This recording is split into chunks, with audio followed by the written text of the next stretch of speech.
Hey you guys, it's Tanya. What's going on? So we're going to do another video in the Hair 101 series, okay? And this one's going to be pretty simple, and the question is, what is porosity?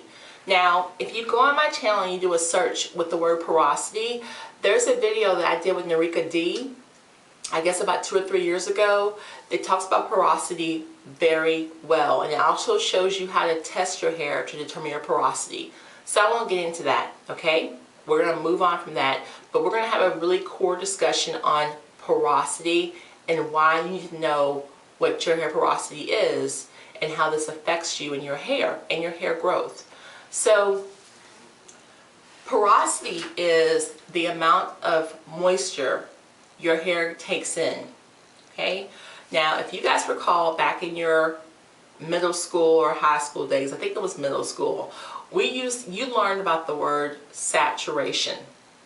If something was super saturated, it could take in no more product, no more moisture, no more water, because it was full, like a sponge. A sponge that is full of water, that when you pick it up it starts leaking, that is super saturated. A sponge that you pick up and it's moist, but it could still grab more water, it's not. Our hair is the same thing.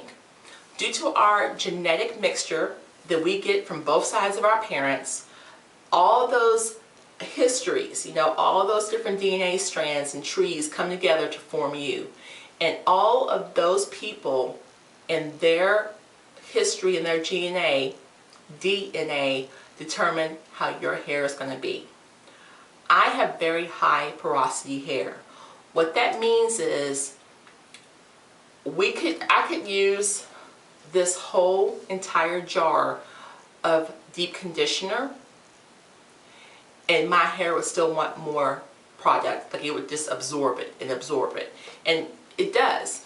When I do a DC, I usually use 1/2 of these per application. I go through deep conditioner like crazy, and like I mentioned in a prior video, when I took down my braids and rehydrated my hair to treat it, it took 1.5 jars of this plus castor oil to rehydrate my hair. That's how much moisture my hair was craving, okay? A lot of people do not need that much moisture. If you do the test that I show you in the prior video, you can see what you need. Now, the reason why this is important is because if you are not giving your body the moisture that it needs, you are going to stifle or even stunt your hair growth and your hair quality, okay?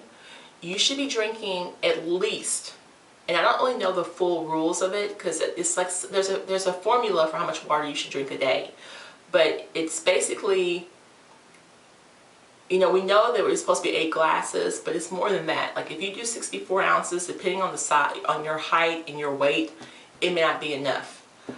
But you want to make sure you are drinking the amount of water that you need to quench your body from the inside out. Your hair is moisturized from what you're putting into your body, but it's also moisturized by the products that you use, okay? Now, if your hair is not getting the water that it needs,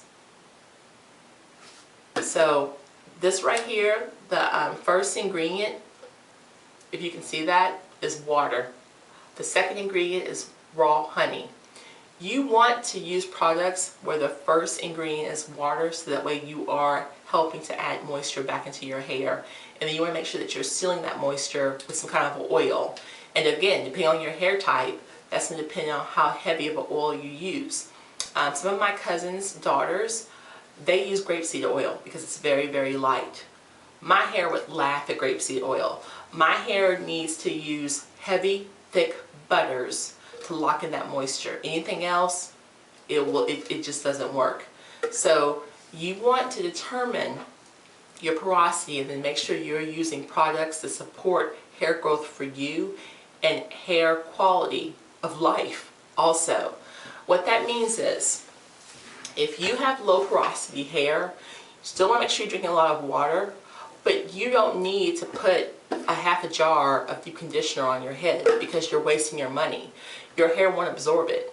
Your hair might only absorb a quarter of a jar or an eighth of a jar. So people like you, people who are low porosity, you save money because you need less product, okay?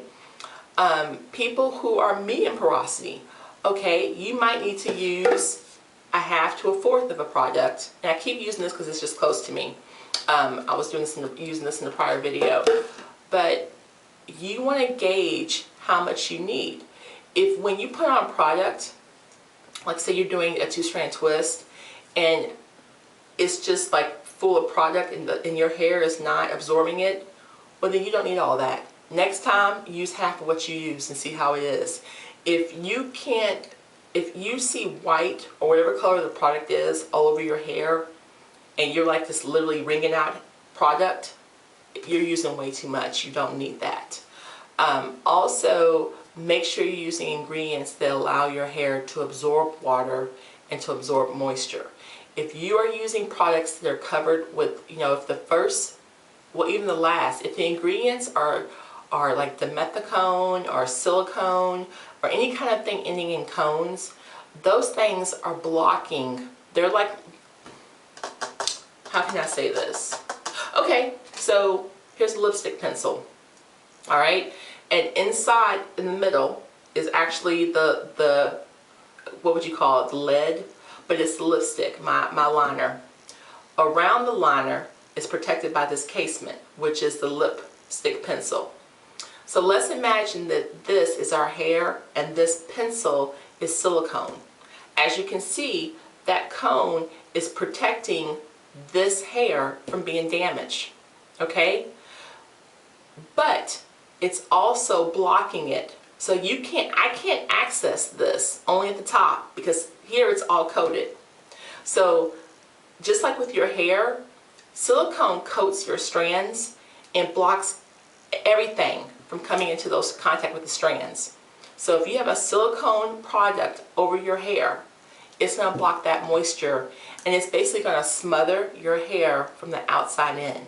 So if your hair can't get oxygen and your hair can't get moisture, what happens, you guys? It dries out and then it breaks off, right? Just like your clothes. If you're wearing cotton clothes, cotton draws moisture.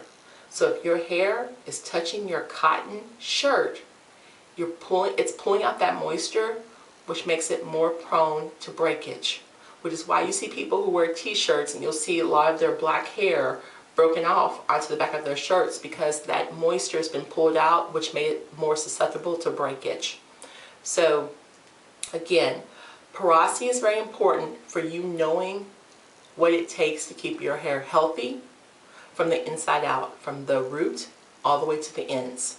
Remember, our ends have been on our hair or have been on our head for the longest time, so they are the most fragile, and it is the hardest for the ends to get the sebum, which is the natural oil that your body produces. It has to travel down all of this hair to get to the ends. It's very hard for that to happen, and your ends are affected by the elements a lot more because they're out in the elements, so they're prone to dry and break. All right, I think I have addressed that the way I needed to. I hope this makes sense. I hope that I have given you the information that you need to help your hair thrive and grow and be healthy as it grows out of your head. If I have not, or if something is not clear, please post a comment below or any questions below, and I will try my best to answer them, whether it be below or in a second video as a follow-up. As usual, you guys can contact me here on YouTube. You can also email me at Tanya10312000 at gmail.com, but I'm also on Twitter at Tanya10312000 and on Instagram at Tanya10312000. I tried Periscope.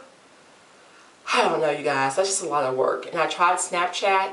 I totally am over Snapchat, so that's not going to happen. But maybe if I get enough requests, I'll do Periscope with you. I don't know. It just depends on what you guys want from me. If that's what you want, let me know. We'll talk about it. Alright, you guys, with that, I'm going to stop talking because I have to get back to work. My lunch break is almost over. But guess what? I'll holla. Take care, you guys.